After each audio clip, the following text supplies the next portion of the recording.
Hello and welcome. Welcome back. That is to the LCS and the LCS waiting room. Sorry, What happened? all of us just got stun locked by Raz. Like literally a half a second before the cameras got turned on. I don't even want to try and explain. Yeah, I don't even think it's worth explaining. We don't got this. I don't think we have could this explain. recorded. We're okay. All you need to know is that he just completely We went messed on with a our great heads in that moment. vacation. Oh, We did. The vacation Yeah, week. welcome back, everybody. Yeah, It's been welcome back. a couple weeks. Woo! Let's go! Hey! Yeah. Real quick, right off the top, Huhi's going to be joining us both on the desk and casting a game a little bit later on. But for this brief, beautiful moment, we do get to be joined by Kobe in the waiting room. Thank you very much for gracing us with your presence and gracing me with your presence over the holiday break. Yeah. Apparently, we can't get enough of each other. A lot of pictures. Look at that! We replaced Dash with Travis. Is that wait? Or did we replace Travis with the dog? There it Oh, is. there we go. it is. I was gonna say, am I the better driver or is Travis the better driver? No, Travis is cheating, by the way, because he has a Tesla. Yeah. You're right. That's not fair then. So Dog you for drove Kobe. up and then Travis drove them back? No, so the drive with us is for 4th of July. We went down to visit my parents' place. So we just went down to San Diego for like less than 24 hours. This is pretty nutty. And Azula is the best road trip partner. I know. So that was the better road trip. There we go. There Are we you go. getting a dog soon? We're working Dog on for that. Kobe. Yeah. Like this A little already. mid-pivot, a Oh my mid-campaign pivot. It was hot, by the way. This is in Celsius. Oh, was it, Raz? This is I Celsius. couldn't tell by your tweet Look. that it was hot. People don't understand what the difference between Celsius and, Yeah. of course, Fahrenheit. So it was like 110 or something. Your Canadian Fahrenheit. definitely shows with that tweet. Look, sure. I still can't read Fahrenheit. I'm not gonna make the attempt. It's useless. That's fair enough. That's fair enough. It's a difficult thing to do. But I what? It's really not. No, it's not. But I'm just trying to cut the guy a break. trying to I'm appease trying you. to help the guy out here. 10% off, which makes it 36. You double it, which makes it 72. And then you add 32, it's 104. There it is. I will See? never. You got use that? You got that, Raz? Never. I'm It's a simple making that much of an equation. effort. Just do that I'm every using time. my weather Everyone app. can All pay right. 10% So off. on tomorrow's waiting room, we're going to have a short quiz for Raz on conversions no. from Celsius to Fahrenheit. Tune in for a quick 3-question pop quiz. I'm getting all the Canadians to rise up. Jat, you're with me. I am a Canadian. I have to learn. But he did it. He already figured it out. No. All Write right. it down for you. Write it in your He's on phone. our side. So, Jat, we spent some of our break together. Yeah. Just real quick, did you do anything? You I did went some camping. golfing? Where Some were you? camping. Some Yeah. camping. Where'd you go? Up in Tehachapi. I don't know what that is. Tehachapi? Where's that? It's closer than Vegas. Really? Okay. It's 2 Okay, hours. but we 2 hour went to drive. San 2 hours Diego. kind of northy. It's like this mountainous little area. Uh-huh. No one goes there, so camping was easy. It was great. Lovely. Yeah. Okay. Some hiking? Is there a Or reason more nobody like goes there? chill in the No, cabin it's a kind of. hidden gem. Okay. Okay, well, You damn. heard that. Say the name again. I think it's Tehachapi. Tehachapi. Yeah. I'm excited. It's a fun word to say. Tehachapi. He sounded like 50-50 confidence. level. Yeah, I know. We're gonna go Google this and not be Shouldn't able have to called find him it. out. You should. All right, we've killed enough time talking about ourselves. Let's talk about League of Legends because a whole heck of a lot of changes have occurred within the game. Mid-patch. Again, like both what's on live as well as mid-patch here from 12-12 being on the B patch. And so I wanted to talk about a few of these changes that hit a whole slew of champions.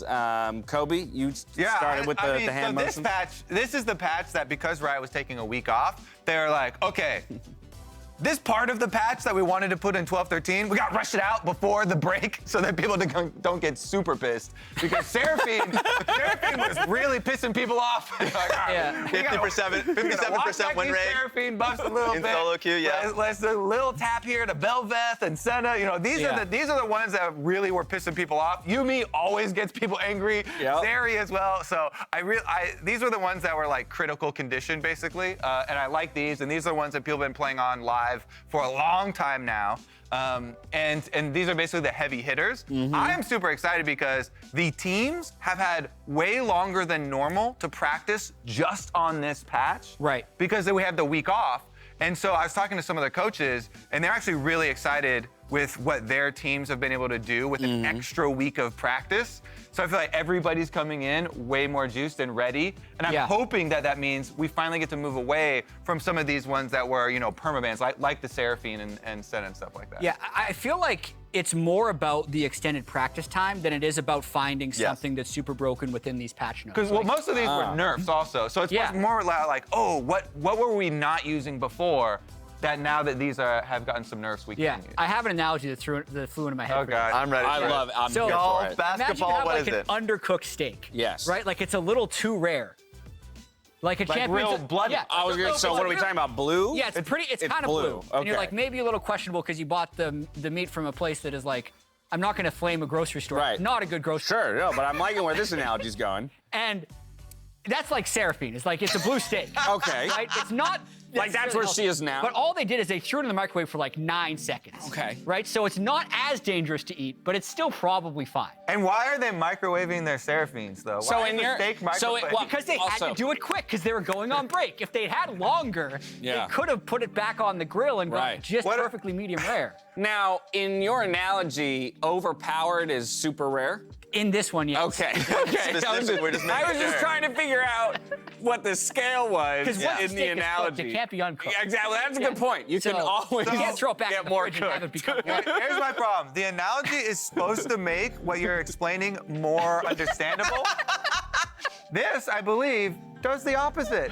Bit of confusion introduced with this analogy. To me, it made it more enjoyable. So I would No, say, I was gonna say, you know what I love about this analogy Yeah. is there's this air of mystery now. Yes. I don't know if Seraphine really is good or not now, based on the way that Jack just I would described say- it. done in haste. So, his analogy is akin to some mashed potatoes on the side Yeah. of his steak dinner. so no, here's the thing. No matter what happens with Seraphine today, Yeah. it's gonna be a surprise to me. It's less It's rare gonna than be- it was. yeah, exactly. There it is. Whoa, oh, what a curveball! Some Yeah. Seraphine getting played. Don't they know that that's a little bit less rare than What blue you need steak? to know, though, what you Quality need to champion? know, and what this point is that teams were already playing Seraphine before the buffs that were bigger than this nerf they're half walking back. And now you're Okay. still going to eat it. Yes. They're still gonna eat it. It's a microwave steak, Yeah, yeah. and they're And so- still gonna eat it. Yes, I don't think these changes really do anything in competitive to change the dial of whether people are going to play it. So like a good example is like the champion that, in my opinion, got hit the most is Senna. Yeah. But we've seen how much now Senna and Tom Kench in LPL, LCK, like it's still a really dominant pick. Yeah. It's not going to move the dial. And in fact, because of the large durability patch, because there are so many patches coming through, that people kind of look past it. Yeah. We're seeing now changes slowly coming in. We're seeing a lot more Gnar, even though he hasn't really been touched. It's just the change, people are realizing, oh, I can actually, I saw a first pick Gnar, I think it was in LPL. It is actually just going up so large in priority that they're like, actually, yeah. Pick Aurelia into it. Huhi would do it. I Huhi have. would pick Aurelia into Gnar, and he would kill that Gnar. Huhi is standing right there for reference. Yes. Kobe's not just pointing out into the ether for no reason. Huhi! Huhi would pick it. My boy Huhi would do it. Kobe, I have one more patch-related question for you before we move on to the state of the league, and that's if I were to get you a 5-star steakhouse steak cooked to medium rare, but then put it in the microwave for 7 seconds. I'd still eat and it. return, would you eat it? I would still eat it. You would still eat it? I'd still eat that. So there you have it. You would still eat it, and they'll still play Seraphine. Let's get to the Boom. standings. The analogy does See, work. Now, thank you. I finally understand it, so I felt like I would bring everyone else This into the B-patch fold. isn't all that exciting. No. This is what we're kind of getting at. Yeah. Okay, standings, Evil Geniuses. Just a refresher, because we've had that week off, so Yes. nothing's changed, obviously. But Evil Geniuses alone in first at 6-1. We've got 2 teams in 100 Ds and Team Liquid Honda at 5-2. CLG FlyQuest round out that top 5, 4-3. Before we jump to the bottom half of the standings, Cloud9 Golden Guardians, Dignitas, DSM, and Immortals Progressive still bringing up the rear. I think by taking a look at the standings, though, I now kind of want to talk a little bit about expectations for each of these teams, given that extra practice time you talked about, Kobe, that a number of the coaches are very excited about, because, of course, that'll bring us to the schedule and closing out the first round robin. Most of these teams, not most, all of these teams want to end the first round robin on the uptick, on the upswing with a couple of wins. Yes. All of these teams want to end in first place, but that's, you don't get everything you want. And for a lot of these teams, it's not possible.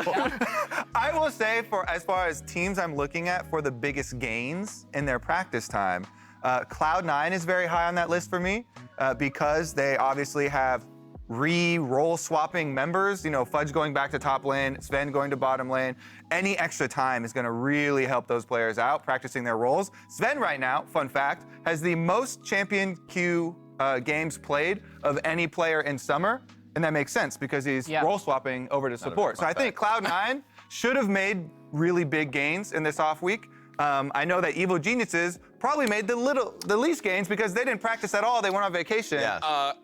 Sorry to jump in, just because you're talking about Sven and Champions Queue, though. I was watching your stream while you were watching Champions Queue. That Soraka game where the Dravens started 5-0 at 10 minutes, but then Sven's team ended up coming back. It was wild.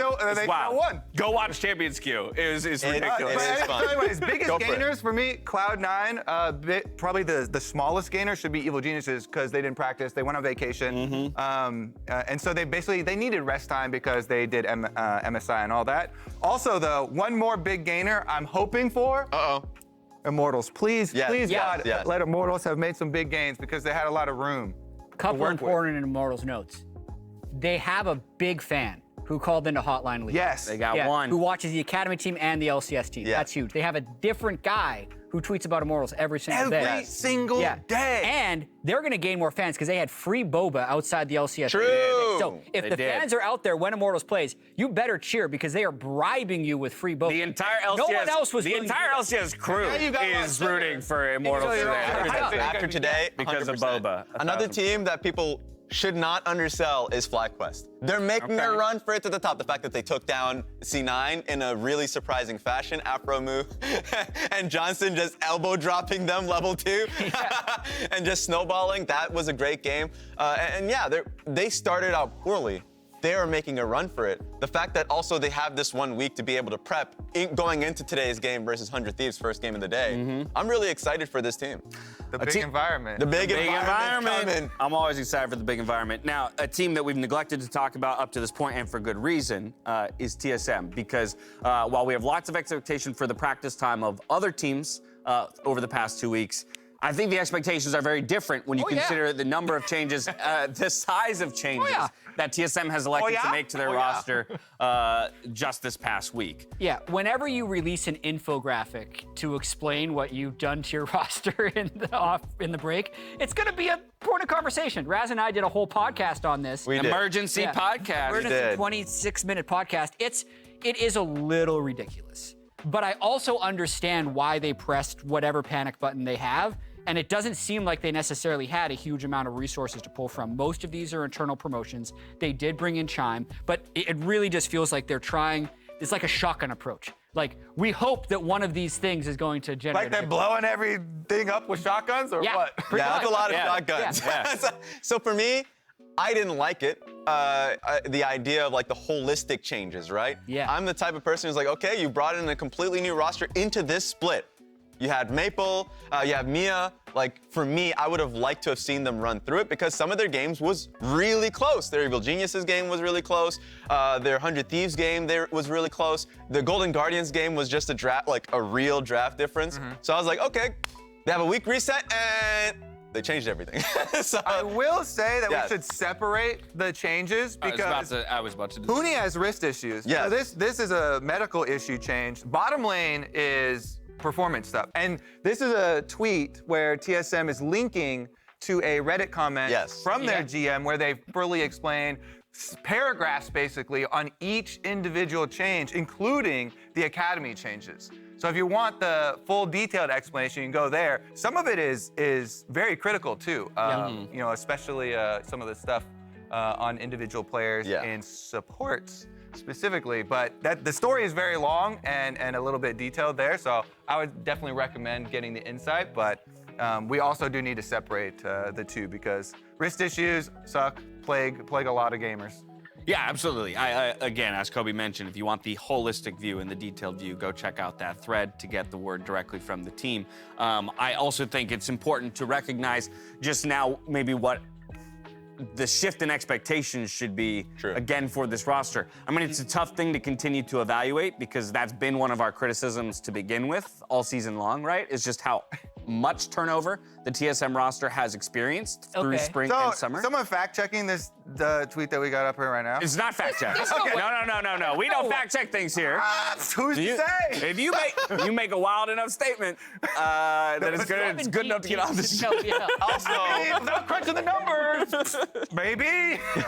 Sounds like This it could be feels true. like a tweet they would make at 5 a.m. Yeah. I know different time zones and everything, whoever snapshotted this, but so- it would be a tweet that would be making disheveled, Yeah, like sleep deprived. True or not, though, Yeah. right? The sentiment kind of rings true, Yes. which is just this idea that, wow, TSM has made more changes throughout this year than pretty much any LCS organization has in an entire, LCS year. And I think it makes it incredibly difficult to evaluate from an outside perspective what a team should even be expected to accomplish, particularly when you look at the position that they're already in, at 2 and 5, right? Because you start talking about the hole that they're already in, strength of schedule, things like that. You're talking about expectations for players who didn't even maybe expect to get promoted in this situation, Yeah. in more of an emergency situation. You're bringing Chime in. There's synergy. It's like, oh my goodness, how do you even begin? Like, how do we now talk about or evaluate this team's success going forward? Yeah, for me, quickly, I think you completely reevaluate yourself and say that we're aiming for next year. That this is kind of what I would have expected when they came in with Kaido and Shenyi, is that we are in a developmental process. We are not looking for wins right now. We are just finding ourselves in a position in which we can comfortably say by the end of this split that we have at least a good base for next year. I think that could be the case if that's what they messaged. Yes. But with what, to me, TSM has done is their messaging has been completely against what their actions have shown, and then they're extremely reactive when it doesn't match up with their messaging. Yes. So what I actually expect to happen with this team is it to be 100% judged by the results. Yeah. So if this team this week goes 0-2, that will not be the team we see the next week. And so forth for what is probably the rest of the year. Okay. They stated specifically that they are very willing to, promote solo, any of the players on their academy team, Yep. and even still are open to looking at getting another AD carry. Yep. So yeah, they're very open about the fact that these are just the beginning of changes. They're willing to make more. Like, I'm just saying. Like, What are you just saying? You're in? I'm just saying, if you come in with He's the bought it. players, All right, what are you betting? I'm just not a fan of it. So, like, I do expect the same thing. Yeah. Solo has been killing it so far. Their most recent game versus 100 Thieves wasn't the best, but that's a 100 Thieves Academy. They're one of the best teams in Academy at the moment. Yeah. They're the teams that's been pretty sturdy. But in general, he's been performing really well. You could say the same that, I'm sure Tactical and Mia are on standby. So it's one of those things we'll see week by week. Yeah. But I'm not a fan of the week by week approach when you have players who are clearly green coming into the LCS stage. I think the TSM Academy, they're also in a bad spot because those guys never played against each Yes. other. But the best of two they played against TL. Woof. Solo was 0-8-0 in one of the games. no. I think their bottom Yeah. lane Yeah. was like 0-15. Yeah. Like, that He did- was not doing well in that one, for sure. What do you make of the tactical Mia drop to Academy, picking up Chime, kind of? Because again, when I think to the few games in spring where we really had some positive stuff to say about TSM, it was tactical carry. Yes. Set up for those kinds of things. And then just a year before that, this was a player that we were talking about on Team Liquid as the next big AD carry in North America. And so, like, it's starting to feel like a kind of a precipitous drop-off, and not necessarily by his own doing. It's just like, it's starting to feel like Tactical is just getting kind of shoved off to the side. It will probably feel like that to him as well if he's in that moment. But I always say, especially this situation, it's a week-to-week thing. And depending on the academy organizations that he's with, it's a good time to reassess what your goals are. Yeah. Right? Because you're not in that mode necessarily to just win now. You're like, okay, what are my core issues that's putting me into this position? Like, a good example is like week 1 versus 100 Thieves, where, he gets picked off in Dragon. Whereas, like, you can look back at that and be like, okay, am I playing way too aggressively in these moments that's, like, catching me off guard? So I think it's good sometimes to be put in Academy and be like, okay, now I actually have time. I can take a breath and look at these issues, but I don't know if he's in that situation with TSM Academy because they're also under fire. Well, You know the mystery beans in Harry Potter that can be any flavor? Oh, there we not go. just- Yeah. Well, that's Tactical. You never know what you're gonna get. there it is. There it is. Steak flavor? It Because he can can be play any Seraphine. flavor. He can play Seraphine bottom. Yeah. Here's the key, Kobe. They're all steak flavored. They're just anywhere from blue to well done. Don't know what you're gonna get, but you'll eat them all. And there you have it. analogies and metaphors by one Joshua Jat Leesman. That's also the end of Waiting Room. We're sending Kobe up to the desk, or just away. I don't know if you're casting the first set or the second set. You're leaving. Hooney's coming in. We're starting the show. I'm leaving too. No, you're not. Yeah, You stay right there. Let's go. Yeah, last time we played EG, we got stumped 3-0. You know, the biggest moment I'll remember is when Danny stole Baron and killed all of us and got a Penta. That one will always stick in my head. Kill number 1! Here comes kill number 2! Danny's in for number 3! From 4! The king of pentakills! Oh my god, you gotta be kidding me! So the Baron play starts off as me in mid lane, but then I see the Baron's like really low. And then I was looking at their HP bar, trying to get vision, and I was like, yo, Danny, this is a Penta. So I stole the Baron, got my Jinx passive, killed Hansama, killed Core JJ, killed Bwipo. Killed them all. We are all screaming after that. What was that? Danny with the most incredible play! I think the way to beat EG will come down to just like all the small team fight stuff, because that's kind of how it feels when you're two good teams playing each other. That's kind of where they outshined us last time, and that's where we're hoping to outshine them this time around. I think Team Liquid definitely want to get revenge on us. I mean, I'm not really scared of them anymore. There's nothing else in my mind. I really want to win a trophy, and I really want to beat EG.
Hello and welcome back to the LCS. Yes, that's right. We've kicked Kobe off the desk so we can get one TSM Hooney to join us. Emily is here as well, replacing one wonderful Raz, who's now lurking in the shadows as well. The producers thought that my analogies were so good.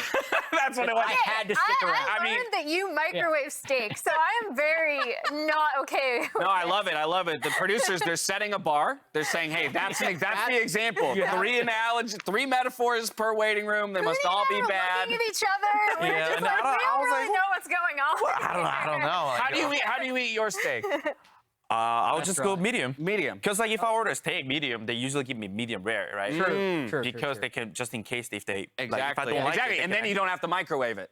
Pretty much. Because that way you don't want that. You should never microwave steak. What is going on? Oh, come on. You've never microwaved a steak before? No. All right, let's talk about FlyQuest versus 100 Thieves. Those are the teams that are stepping onto stage, or I use that, I guess, phrase metaphorically. Yeah, so- at this point, because it is FlyQuest playing remotely. This is something really interesting in the era of COVID, and I'm glad we have you on the desk because TSM played a shocking number of games from the facility when other teams were in stage. Absolutely. What was better for you, being in stage or actually playing from the facility where you're scrimming every day? I think for me, like just as an individually, Yeah. I think it's a player by just like preference. But for me, I prefer just playing in facility, which is like it's more home. I feel it's more cozy. Like this is like where I practice a whole day. So like it was, I would say it was like for sure advantage. Like I've been saying from like everywhere, like it is good. But for some player, I think like especially when there's a crowd, they actually get more hype, and then you feel the energy from the fan. They actually do play better. Like there's some player, like then I think those players just actually say, "Oh, I prefer playing on stage." This matches up. Some other people I was talking to were like, yeah, like TSM at home is actually a buff for them. So I'm glad you answered. Do you have a player in your history that you think gets a really big stage buff that you've played with from all the teams you've played with? Like, I mean, for especially tactical, was like complaining about like, oh, I don't like the playing in facility because like I feel the fan, like the energy is like good. But I get that too. Like it's like when I was there, like I almost like I got like really sensitive that like fan was like chanting my name. It was like, damn, like this been wild. Like it felt good. I bet it does. So I think there was like upside and downside. So like I think there's like balances that you can find a way in the middle. Well, and I think we've heard from a number of players across different teams in the LCS about difficulties playing from home, or even just having to swap between the two, right, to any given week. And so you just don't even have a point of consistency if I was always playing on the stage or always playing at home, you know, one thing over the other. But I think we need to talk a little bit about some of FlyQuest's performance. We heard Raz talking about them being one of the teams that he's excited to see come off of the break, because they are very much in that conversation for breaking into even the top 3, but they seem just outside of it, Emily. I'm shocked that Raz is getting on the FlyQuest train again, not because FlyQuest are bad, but because he was burned last time and had to eat a habanero on death. But I think here you saw that bot lane duo. This came off of a discussion about how Afro initially role swapped, and he was talking about Sven's role swap. Sven and Berserker were coming off a really great game, and FlyQuest bot lane, they've been consistently strong throughout this entire split, but in this particular game was just absolute laning dominance from them.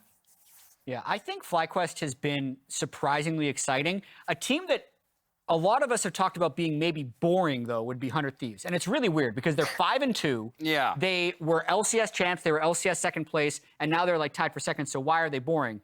I have a clip. Please discuss if this is boring or not. Right, because while you pull this up, I think my initial response to you, Jat, would be, well, if they're winning is fun. I like winning. Neighborhood Tactics presented by State Farm. This is the game where people thought it was boring because, like, we're 26 minutes into the game. I'm only going to use the drawing tool. Thanks for using a really big circle for a very small number. They're down 3,000 gold.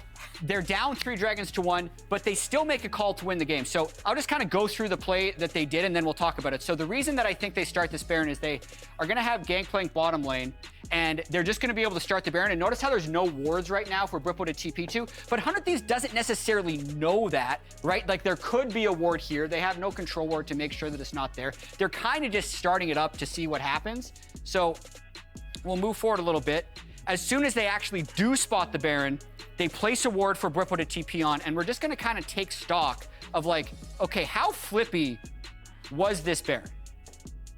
Because what's that 1,600 health? Yeah, it's a 1,600 health. And Santorin is right here. He's in range. But they do have 2 smites because Ssumday has the spell book. And ultimately, like, this does break them out of the malaise. They do have good scaling. They had really good guns on Aphelios.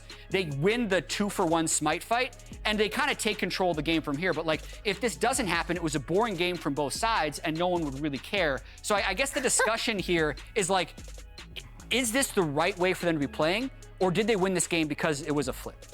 What do you think, Honey? I mean, for me, basically, like, when I have a spellbook, especially like when I play, you know, Ornn or those kind of champion, I also do like... Just flip it. Yeah, I mean, it's like... usually, there's a lot of people say if it's like 60-40, it's not flip.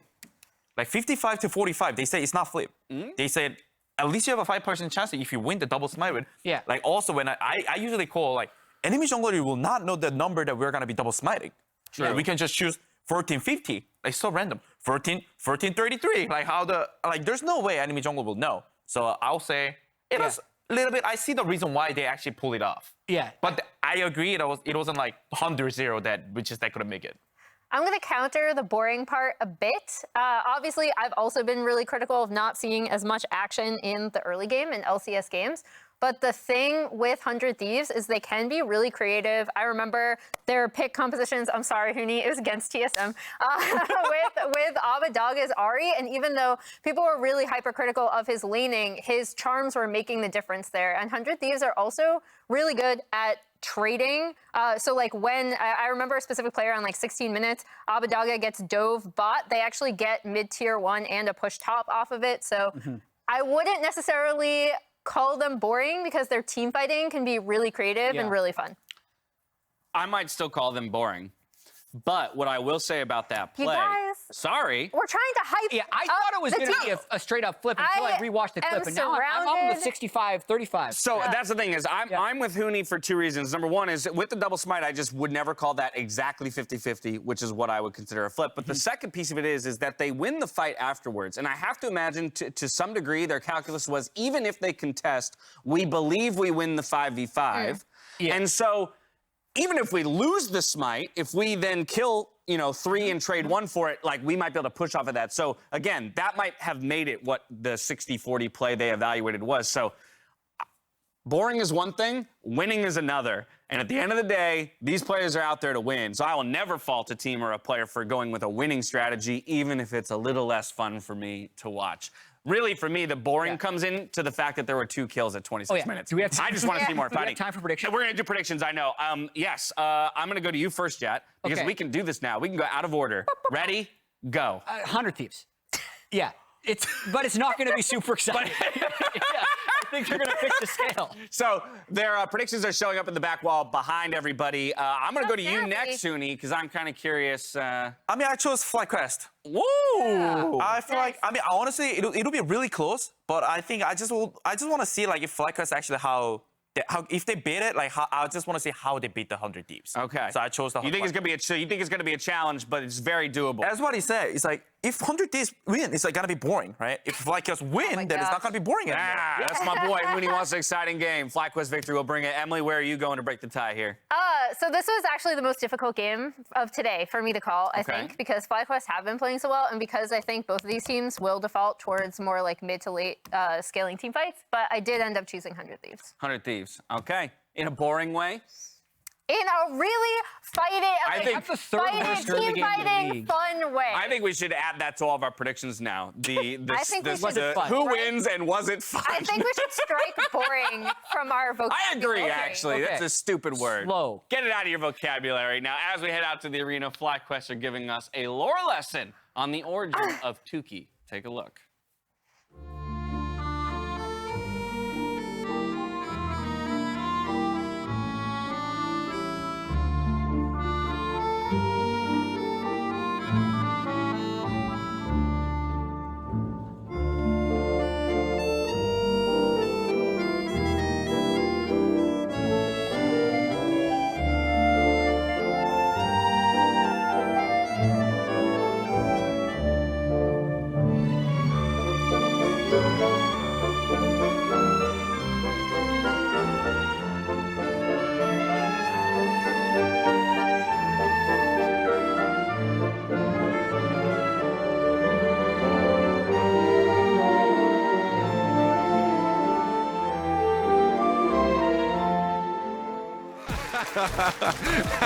Great. I was expecting something serious. It was not. That was so good. It was good. The legend of toucouille, and why everyone chants it for Josedeodo streams. Yeah. I actually am more curious now in the side story of Edgar. Yeah. Famous war general. Probably got some good league tactics. Sign him assistant coach, get him in there. Like there could be all kinds of just incredible knowledge to be had. I do enjoy how unfortunate it is that there's Josedeodo, who's toucouille, and then you have toucouille, who is especially known as tuk-tuk. Yeah, it's spelled differently, but the pronunciation's identical, basically. Makes it a little bit tough, but we are into game 1. Yes, we preemptively did champion select. We are already into game 1 here, so if your friends are like, hey, I don't want to watch champ select, let them know. You can watch LCS right now, opening day of the 4th week here. 103 is 5-2, FlyQuest 4-3. I'm actually super curious, too, about the feedback. Do you like champ select, or do you like skipping it? First game of the day, we zoom right in here. This is what went down. First pick, Senna. Love it. Yeah, Senna right now. I mean, we mentioned, on the B patch, got a little bit of a touch, but Senna completely fine and enables so many carry supports. Funnily enough, just last night, Huhi was playing a Yasuo carry to a Senna as well, a fasting Senna, and we'll see if they can pull off the wombos here. I do like the answer from FlyQuest as far as the Lissandra, though. Very good lockdown, and we see 2 cleanses, both on FBI and on Abbedagge. So heavy cleanses with Lissandra and with Sejuani. The Freljordians bring a lot of CC, so makes sense. Yeah, I mean, there's so much gameplay around being able to nullify the flash Lissandra ult, which is just going to kind of screw you no matter what. It'll interrupt a Corki Valkyrie if you don't have package. Senna has no gameplay around that one, realistically, so I think, very wise choice here. Always a huge fan of Yasuo Senna lanes. I want to point out one more thing. We are on 12.12 with the micro patch, which I believe includes Senna nerfs themselves, as well as Zeri nerfs. So both the champions still in the play. Yeah. Despite those nerfs, obviously they're still totally reasonable champions. They've been in the microwave. They're still decently cooked. if you can really keep that one. But Abbedagge and toucouille gonna battle back and forth as Electric goes through. Yeah, I'm waiting still for the next patch too. So excited for the Corki nerfs. Oh yeah, for those to come in, because currently on 12B it's still the full power, full scaling Corki. So 100 Thieves, they do have very nice scaling on their team. Very good team fight for later on. Obviously, Corki, everybody is well acquainted with the multi-item Corki rockets coming through, but Senna on bottom side too. Meanwhile, the early levels here. Level 2 acquired for aphromoo and Johnsun, so they push that Yasuo under tower where you want them to be. The danger comes when the Yasuo is able to get control of the lane here with the Senna heals coming through. Should be fine on sustain though. Yeah, did lose all 3 melees though. FBI got 1. I believe huhi couldn't quite get in for the rest of them, so unlucky they're going to be down a little bit of farm. I mean, he'll be fine long term, but always sucks to lose that 60 gold. I actually have a little request for the observers right now. If you could switch huhi 1 mark on the scoreboard up with the Senna so that we can have the farm lanes actually right next to each other, just for easier comparison there, because it is, of course, going to be fasting Senna. Yep. Well, we are going to see a nice little knock up there. By the way, you can follow and subscribe to the LCS. You know, if you're watching one platform, pick another one. Who knows? Bottom Scuttle going to be getting it over to Josedeodo from FlyQuest. Obviously, a infinite bot lane control.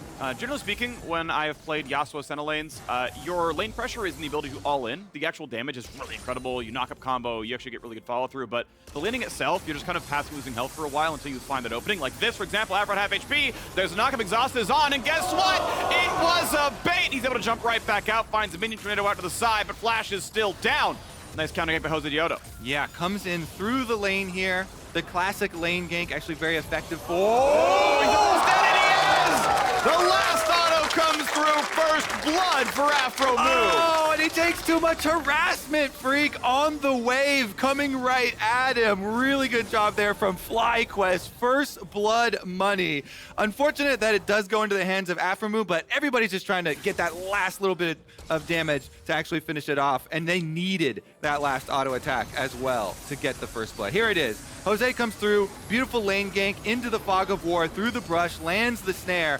The root on the Senna did expire and root him as well, and then they think that they escaped, but FBI trying to do a little bit too much here on the Senna, picking up a soul here off the auto. The Glitter Lance slow actually sets him up there, so the Glitter Lance slow caused FBI to zigzag there, trying to dodge the snare, and the stun comes through again from Jose, so toucouille, too easy for him indeed. Lands very, very, very powerful stuns there from Jose to set up his bottom lane to get that first blood. Beautifully done. So now top is being pushed in. We pretty much see exclusively AP Gragas nowadays. Got AP ratio buffs back in, I think, 12.11. So we almost always see Night Harvester and a full AP build as he tries to shove in the wave. But Philip is holding it in place. So pretty equal in farm and has a wave in a very rough spot. So if he wants to get a Josedeodo gank across, it's certainly possible against a low mana Gragas, half HP as well. Fighting for wards, and Josedeodo, again, gonna paint himself some more black on the map as he gets rid of some vision from 100 Thieves. Yeah, I mean, every time you want to open up your bottom lane, you get a successful gank down there, then you get the rewards of, guess what? aphromoo can come help you take over vision. And you see this full red quadrant of the map. We don't have Telestrator abilities right now currently, but you can see it on the mini-map, no problem anyways. Very deep vision control here for FlyQuest. Off of their bottom priority that Jose was able to get them. Easy dragon pickup, and they don't have to give up anything on the map in order to get it. Now it's going to be an easy reverse clear from blue quadrant here for Jose, back up towards the top side of the map. There's one thing I want to point out and start, I think, calling more attention to in games, which is bottom river control. As a bot laner with mid laners who occasionally roam, I feel like the vision down there means so much when there is a CC mid laner. Like, hey, it's Lissandra. You could gank for her, like roam up the Lulu or something, or Lissandra can roam down and just one-shot the bot lane, right? Like, huhi just dies, Lissandra shows up. And that line of wards, getting control ward down, getting invisible wards down, like, that's how you kind of guarantee / prevent those deaths. And you saw we had a couple of wards down from FlyQuest a minute ago, and then one got swept back out and Close got a ward down. And so as these teams kind of fight back and forth to get rid of the river and whatnot, like 100 Thieves, now it's a dark path. Now FlyQuest, toucouille, is going entirely through Fog of War once to gank bot lane. Is Closer there? I don't know. Is someone reading a brush? I don't know. But now it's actually been easier for the Corki to move because he does have vision. Yeah, the bottom river, very lovingly referred to as the highway in the early game here of League of Legends. The constant gank path, definitely very high priority for early vision control. Probably the hottest spot on the map before 8 minutes when Rift Herald comes up, which is going to be fairly soon here. And again, since FlyQuest got such an early move towards bottom side and secured the dragon as well, they should be free to move themselves on over. And again, remember, since Yasuo really does have a spike at 6, even if they both move over, I think it's going to be pretty heavily favored towards FlyQuest to be able to set up this Rift Herald play for themselves. Nice little grab of the scuttle, though, from Closer. The vision is going to overlap with the spawn of the Rift Herald. We'll see if it gets taken. Of course, first dragon is in for FlyQuest as they slowly path their way towards a potential dragon soul. Abbedagge takes his farm, and we've got Lissandra. Hey, look, she's on the bottom side. And the ward, it does belong to the red team. So theoretically, right, that was a window where, look, you can't actually track her. You don't know. Maybe there's a chance that she's heading on down. Corki gets indeed spotted by a ward that he knocks down, but otherwise, okay, they can see him head back. Lissandra's back on the wave, all right, but 100 Thieves would have to play passively until they saw her back on that wave. And the highway again contested over. I mean, as well, too, control ward's going down on the Rift Herald is going to make them second guess this setup for Rift Herald. Closer just went in, used the control ward here, so Jose calls toucouille over. Toucouille is able to push in. And again, Lissandra here in the early stages versus Corki, looking to move around, looking to make some plays. Definitely a very powerful roaming champion here in the early stages when Corki still, in the first 15 minutes, does not get a lot of mid control, does not get a lot of push. So toucouille should be able to make something happen for the team. Wants to bait the cleanse, waits out. Okay, there's the Valkyrie, does not want to. He's gonna ult, gets the cleanse out of him. Is it enough for Johnsun? No, he takes 2 turret shots. Shields one back, but at least to get the cleanse out. Is going to get them the Rift Herald, though, since it's a double roam from the bottom lane of FlyQuest. I think they might have over-invested a bit since there's no contest here from 100 Thieves, and it leaves the bottom lane completely open for FBI and huhi to push up. So free farm for Yasuo and possible turret plates down there as well as Senna and Yasuo on the turret on bottom lane. Let's see if they can actually get that turret plate in payment for the Rift Herald. Yeah, plate number 2 is down. About a wave sacrificed here as well. aphromoo gets the scraps of some caster minions as everyone kind of walks back in. So yeah, should be a much better recall next. It looks like huhi and co are going to miss those casters as well, but they need the reset, right? Shove the cast they can. Get out before Johnsun contests you and makes your recall suck.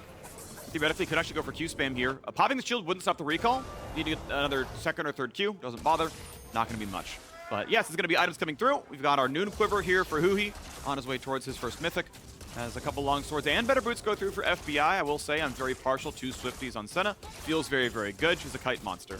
And as far as where we're looking for the action, again, I mentioned toucouille. He's got his Everfrost done.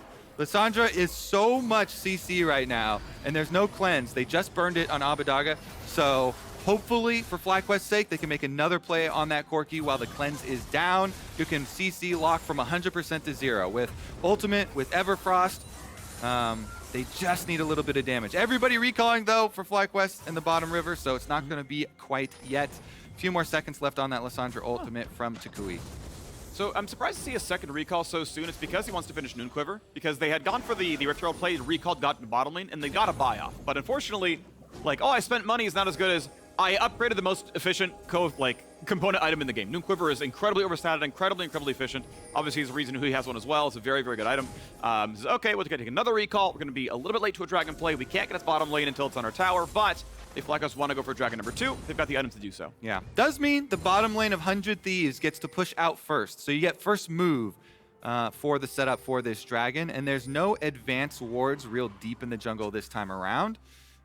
Only thing is that Closer currently at top side of the map means they don't have jungle. They cannot contest here, so it should be a FlyQuest dragon. Yeah. If you're on Gromp when it spawns, you're just giving it up. Yeah. And it's red lights all over the highway, right? Not even the scuttle, but a control ward, a regular ward down there as well. toucouille walks around with a sweeper on, so they know, no, there really is zero vision. 100 Thieves have nothing on the highway, so guess what? Second dragon, we earned that one with all the last 8 minutes of playing river control. They kind of ensured they maintained the wards and said, yeah, you're not going to walk in a fog. Like, you have no idea where Lissandra is, and half you don't have cleanse up right now. Yeah, even with cleanse in mid lane here, having Lissandra, okay. Oh, what a spot. Wow. I don't know if he saw him or he sensed it or what, but really well done by toucouille to get away. Yeah, easy peasy there. Because you've got Corki, which is kind of a soak in the mid lane of power, you have no mid move. FlyQuest have been able to leverage that. Even though there are no bloodiness around mid lane, they have been able to leverage it and their Lissandra advantage into all of the early game neutral objectives. Both dragons plus the Rift Herald here for FlyQuest, so well done so far. Yep. And as far as 100 Thieves' game plan, they're still going to be looking for their big team fight. Corki scaling on in the mid lane as well, just looking for more farm.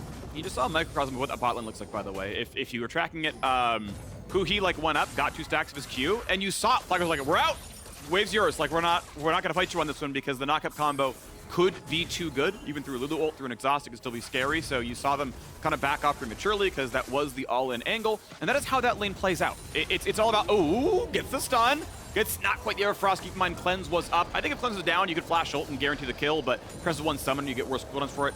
Mid will be summoned though. Turret will drop to half HP. If they get to do extra work, they can find a 3rd plate, but otherwise, this will just be 160 each. And I like it using it here anyways, even though you're only going to get the regular value 2 turret plates out of the Herald, taking away Corki's tower early on, so Corki can't farm as safely, and Lissandra gets to roam and make those plays that we've been hyping up and looking for, Phreak. Yep. Hopefully this will mean toucouille will be unlocked from mid lane. We'll get to roam around and try and make use of those Lissandra ults on the cleanseless champions on 100 Thieves. Indeed. Yasuo, yeah, he has a shield and whatnot, but Windwall, I mean, it doesn't block Lissandra ultimate, it doesn't block Lissandra W, and if you're stunned too early, the Q gets through as well. And of course, he is cleanseless, so can be a reasonable target. Lethal Tempo, of course, wants the longer fights, as expected. Shield Bow on the way. And we'll see if he goes for like a QSS something, right? If he goes for something early on to get extra defensiveness. We'll see. I don't know. Might have enough space given to him by the Shield Bow, by the Senna. As the bot lane is cleared up, we're on the way towards Shield Bow on Johnsun here as well, going for a defensive option. Back into the lane goes both duos, very close farm between the two. A small +10 on the red side here, as FlyQuest just kind of remained with, control of the bottom side, and that has stacked them some objectives. 100 Thieves have been unwilling to contest, and so, I mean, FlyQuest served every objective, right? FlyQuest were there for Herald, they were there for Dragon, they were there for Dragon again. They're doing everything they can, realistically, and 100 Thieves are like, I agree, it's yours. Yep, exactly. Lissandra from mid, teleport used to get back to lane. Again, these are the oh, never mind. Closer actually, it's just looking for a counter, yeah. Not going to be any action still. toucouille back to mid lane, though, means he will get the early push as package comes out from base. Yep. Now, teleports are unlocked. Closer is actually still in the lane. Theoretically, if he recalled and that ward lasted 10 seconds longer, you have a TP flank from Sejuani that is probably a dead Yasuo. Not going to find that play here, though. Dragon up in 130. FTX to the gold, shown for the second time. toucouille still the richest man. He was out CSing by about 10 on the Corki. Abbedagge has since eclipsed him. Well done. Of course, the Herald money matters a little bit there as well, as aphromoo still pushes towards his first mythic item off that first blood he gained in the 3rd or 4th minute. But I feel like Dragon is the play again. 100 Thieves now, I think, turning the page, saying, all right, look, it's going to be time for us to contest. Cole will be done for Abbedagge in time to get a recall off at the last minute, grab package, play for a power spike. And they're going to clear out all these wards, actually. Bottom river's gone. Okay, we'll look for top river. Yeah. Finally, 100 Thieves decide to kill something. Yeah, I hated that ward. I always hated that ward. The only problem is wards are coded as minions, so they're still only killing minions this game. There we go. They all right, found well, an epic objective. On the spicier side, they're preemptively getting Herald number 2, so this does not preclude them from actually attempting to fight Dragon number 3. They don't have to, of course. It's just Dragon Soul Point. It's not going to be the end of the world if they have to give it up and they decide, oh, we want more scaling time for Corki. We want more scaling time here for Abbedagge, for the Rockets to hit a bit harder, but they will have the options to do it. You mentioned the unleashed teleports from topside, easy peasy for them to get there. No package, though, might mean they want to just give it a little bit more time till they have a safer setup. Well, Harvester is done. Also is the Iceborne Gauntlet topside. 10 seconds to Drake. As you mentioned, it is givable by 100 Thieves. Will they play for it? So, funnily enough, too, there was a nice tweet out today, announcement from some of the designers talking about some changes that we have coming to the game in the future, in which they want to solve some of the viewer issues we're seeing right now. We're in yet another game where not a lot of early confrontation, and the designers have been working already. Next patch, they're looking at implementing some changes to get more action, more kills into pro play. So hopefully those ones will find their mark. Also, a slew of pro-focused champion balance changes, in which I noticed that they're buffing some mid lane assassins like Akali and LeBlanc. Nice. So those should be exciting as well. I already talked about, next, on live, Corki is nerfed with the rockets too. So you won't have to sit through so much mid lane farming and seeding of objectives. Yep. But in the future. In the future, yeah, we hope that there will be more attacks happening right now. Meanwhile, our attacks on top side, we can watch these all days. Really? You just like seeing health bars go down to half? Just have them full? body bump each other and continue farming. All right, wow. Yeah, Freljordian Civil War, but point out, bot lane is winning. I do love me some Yasuo lanes. Yasuo actually has enough bot lane control to knock down the turret with nearly no intervention. So one objective on the board. Teleport, baby, let's get it! TP the bottom lane. Philip is here, and they're going to target. That's going to find a kill. Down goes Senna. Huhi able to get back to safety as well. TP coming in as well, but it's going to be deletion dash. Teleport. Soft 1 versus 5, and Ssumday goes down. I appreciate the shout out. Thank you, of course, sir. you have some of the best one-liners, Kobe. Oh, what a play, though. That's your reward for taking the tower, Phreak. Your prized Yasuo lane that you love so much. Yeah, but the Senna died. They take the tower, and then they get teleported on. Teleport flank from FlyQuest. Beautiful stuff. FlyQuest have been proactive all game long. We should give the rewards here to this team. They stack the dragons. They're on soul point. They took the Rift Herald. They take the first move as far as flank teleporting onto the bottom side of the map where their jungler had already secured them first blood. I mean, FlyQuest are doing everything right today.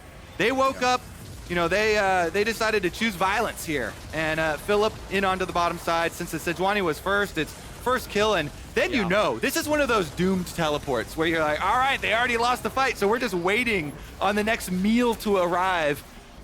Thank you, Grubhub, for the delivery. I feel like that was something, not realizing it was a double TP. It was toucouille as well as Philip, because if he's matching a top laner, it's like, that's probably playable. But Abbedagge is attacking a ward in mid lane to the point. He doesn't have TP. Like, this was a guaranteed, 4v5 you're showing up in, and I think maybe miscommunication, whatever it is, but yeah, definitely a late teleport when he's already outnumbered. I just love, too, because we had this question, like, which team would come out quickest and hottest from the extra week of practice, from the week break here? And FlyQuest have just done everything right thus far, so big props to them. They came out aggressive here. Let's see if they can finish it off, though. They are 2 minutes away from the Dragon Soul's arrival. Fairly early one at that. Ocean Soul gonna be nice. Was a nice play. FBI's gonna flash, cleanse, get out just for barely safety. Mid lane turret will still fall. Earlier Herald certainly helped. Turret drops. Gold lead shrinks to 300. Worth noting, though, the 100 Thieves have been out farming. You can see really amazing season numbers for Abbedagge now. He's up to 250, which is absurd, as well as a 24 CSD for the top laner Ssumday. That's your super exciting Corki gameplay, Phreak. Yeah. Woo! I mean, Abbedagge is hot. So 12.5 CS a minute, if my numbers aren't completely trolling, like, that's absurd. Yeah, that's a really high number. I'm only half joking. Because pretty soon you're going to be like, oh my God, why are these rockets doing so much damage? Well, he's been hard at work in the lab, farming away. Minions stand no chance. And he's got a bounty to show for it. So 300 gold on that Corki. If you can catch that plane, take him down, FlyQuest. See what you can do about it. All gonna come to fruition here around this Dragon Soul arrival, though. 50 seconds. All right. Ocean, Soul, and FlyQuest have actually not only grown a bunch of plants, good for their branding, obviously, but gotten the gold lead back here as well. Will it be the Ocean Soul? Because this is the time where 100 Thieves will have to fight. We are very close to Muramana. It'll be just about transformed. But of course, he's got his Sork Shoes, he's got his Ravenous. He's got a lot of ability haste. He's actually delaying his Mythic as a result. I will say, too, the biggest thing with Corki, this is not just a universal, oh, great, you automatically win objective fights later on in the game. What you have to do is find time to get your poke down on the enemy team before they engage. But FlyQuest are actually well equipped to engage. Philip here, youngest player on the roster on that Sejuani, has had multiple pretty strong engages here thus far in the game. You can force the fight on the Corki, not give him time to get the poke down. Abbedagge, though, with the package, is ready to split them. looking to split this team fight here with the package. He's got package, red buff, and they're ready to go. The Zeri poke lands for a little bit as well. They find the first shot. There's no defense. Summoner's up, and huhi's gonna drop. And now, are you gonna even fight that one for more? Zeri lands another one. Ssumday winning the wings, and Closer is on the way out. Does leash back over, but honestly, unless you get a really sick big one, this is simply Ocean Soul. Ssumday can try. Abbedagge can try. Closer still just on his Krug, gonna take his 120 gold. And this is really a delay of game here. Like, are we sure they're not around? We're really sure they're not around. Smite is up. Package timed out. They waited that one out as well. Control to the brush. This is extreme closer. delay on it. Yeah. Here we go. Gonna snipe it, gonna burst it. There's Ocean Soul claimed. And once again, 100 Thieves walk away. They found some turrets. They have yet to find a champion kill. So although we knew Closer had pieced out and was farming jungle camps, they had no vision on the Wukong, and you don't want to even give a chance for 100 Thieves to get in there for a smite steal, because the rewards are gonna be so big for FlyQuest. So FlyQuest take every precaution to make sure that Wukong is not gonna get in there for a steal. They even wait out the package. They wait out every possible counter there from 100 Thieves. Here's another look at the face check into the brush from huhi, and now you see him, now you don't. Yep. Great engage. As we mentioned, the biggest tool you want to draft versus poke is, of course, hard engage. And guess what? The Freljordians, that is their go-to strat. Lissandra easily able to lock down the cleanseless carry and pop him immediately. You're gonna see still a small gold lead for 100 Thieves. So I did a minor stack check. Actually, thank you everyone. It wasn't me. It was our wonderful stats production team. The record for highest CS at 20 is actually 272 for Bjergsen. That's obviously more absurd. Checking in on where in the ranking Abbedagge's game in. You know, at like 250 something. Impact second place, Abbedagge somewhere behind that one as well, but huge damage already. A stopwatch burn, but Closer, will he drop? Oh, he's gonna try to get away, but the flash follow. Johnsun gets the 5th kill of the game. On to FBI, he'll drop as well. A double kill for the Zeri. Abbedagge flashes to safety, and we are still killless for 100 Thieves. A triple kill in for the Zeri, and that's gonna be Baron set up on a silver platter. Phreak, we're gonna need 100 body bags. 100 Thieves are not coming back from this one. FlyQuest are gonna grab the Baron. They've got the Dragon Soul, and they've got full control of Summoner's Rift. That's gonna be claimed. Gold lead grows to 2,000. An Ocean Soul. FlyQuest on the way to 5 and 3. Going to end the day in 2nd place. Beautiful so far from FlyQuest. Woo-wee. All right, 100 Thieves, now they're thinking, where can we go from here?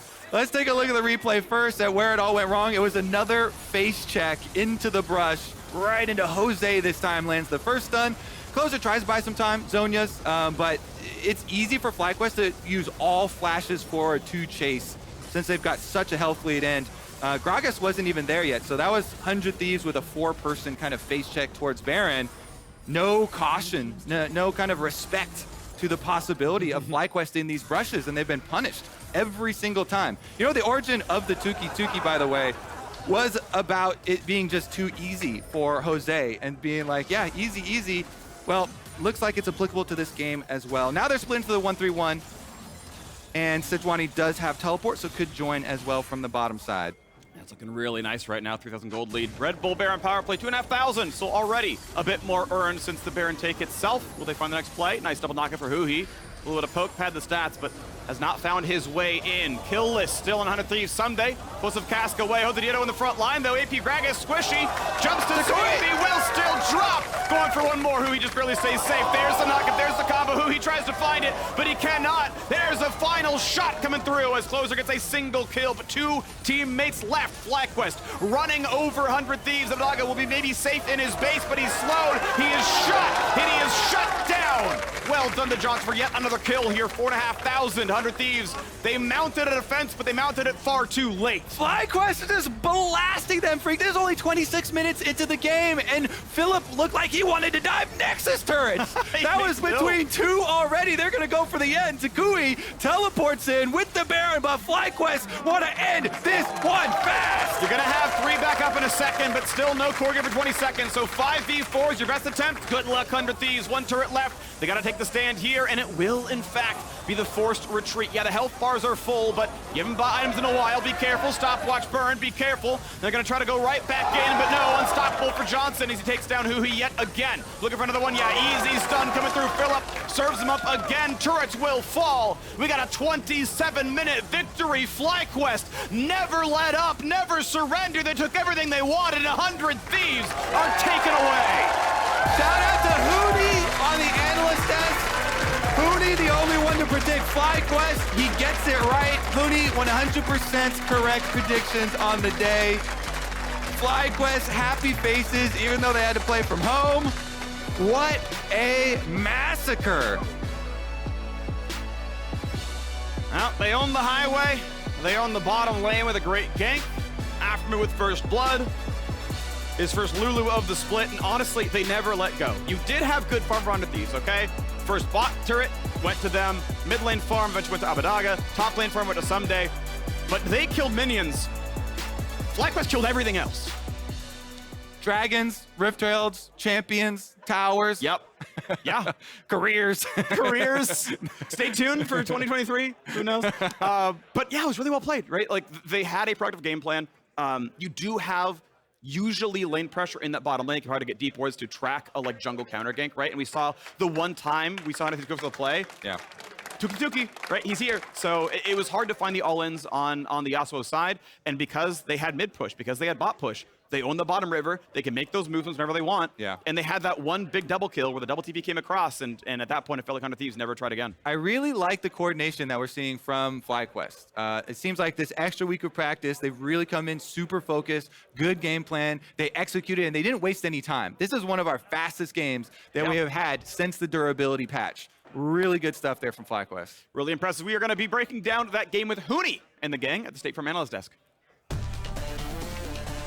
Thank you very much, Phreak. And properly said, Huhi and the gang, because Huhi was the only one who had the faith in FlyQuest to take down 100 Thieves, and they do just that. And they do it in a pretty dominant fashion. As Kobe mentioned, one of our fastest games since the durability patch was introduced. And so, Emily, I'll return to that conversation that we kind of started, and that I know Raz has played a party to in the past around FlyQuest, but the excitement around this team and how they had shown up so far in summer, and that question of, can they jump to that next tier? And by all accounts, it looks like they just have. Yeah, first of all, their bot lane is playing really well. Looking at this draft, one of the champions I was looking out for going into this week for LCS, I was like, are they going to pick up on the much heavier list prio that I've seen across other regions? While I think you can do more with Lissandra early with that push, like I think they could have pushed it even further. Toucouille's team fight targeting in this was really, really good. I think she's a really strong pick. And FlyQuest historically has kind of been a team who will realize that some of these picks are strong ahead of other teams, whether it's because they feel like they have to, or they're just a creative team naturally. Sorry, I got hung up on the red solo cup. You said they're playing from home, put bringing out a red there, solo cups for the game day. We saw at least a little something interesting out of 100 Thieves, just referring to the draft specifically down there in the bot lane, the Senna alongside the Yasuo that Kobe had mentioned he had seen Huhi playing just the night before in Champions Queue. But for all the creativity that they had in the bot lane, they were still the first death of the game. And so I don't know, Jad, where do you land on 100 Thieves after the segment you ran? It is more of the same. It's just this time they weren't able to clutch up after the other team had 3 dragons. Because if you compare this to the Team Liquid game that we talked about in the pregame, it's like they had 0 to 1 kills. The other team got most of the early dragons because one, like they don't have much early prio, and they oftentimes will trade Herald for a dragon at some point in the game.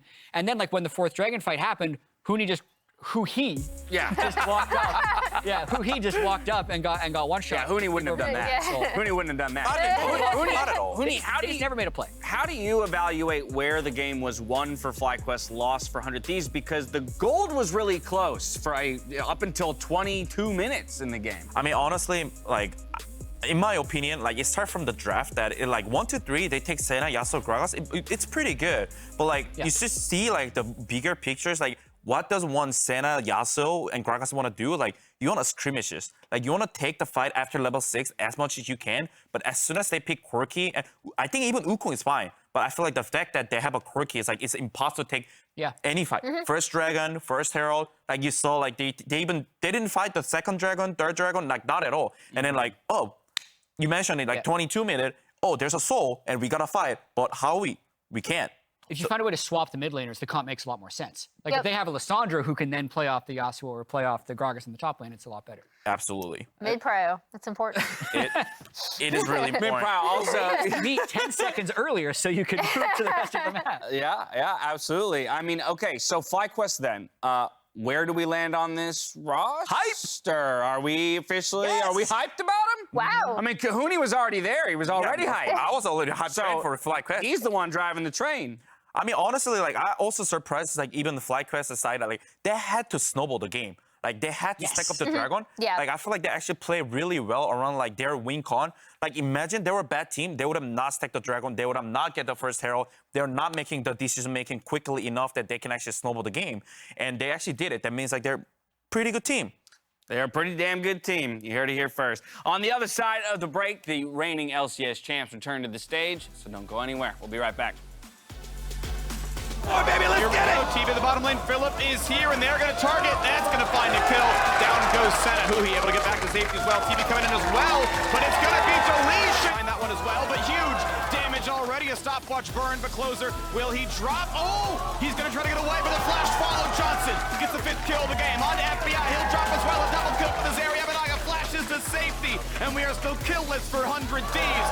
And turrets will fall. We got a 27-minute victory. FlyQuest never let up, never surrender. They took everything they wanted, and 100 Thieves are taken away.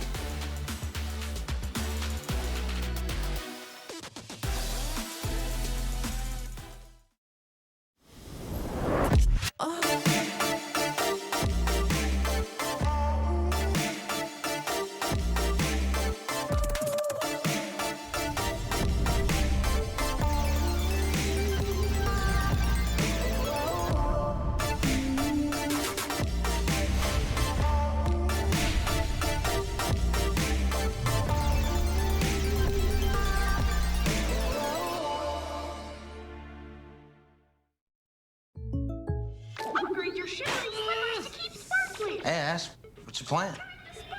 A new and very serious game, Jake from State Farm, but these in-game purchases are wrecking my wallet. I can't keep sparkling, Jake. I need a sparkle. State Farm has options like combining home and auto, so you get a rate that fits your budget. Very nice. The gameplay is really strategic, I swear. For surprisingly great rates that fit any budget, like a good neighbor, State Farm is there. Call or click to get a quote today.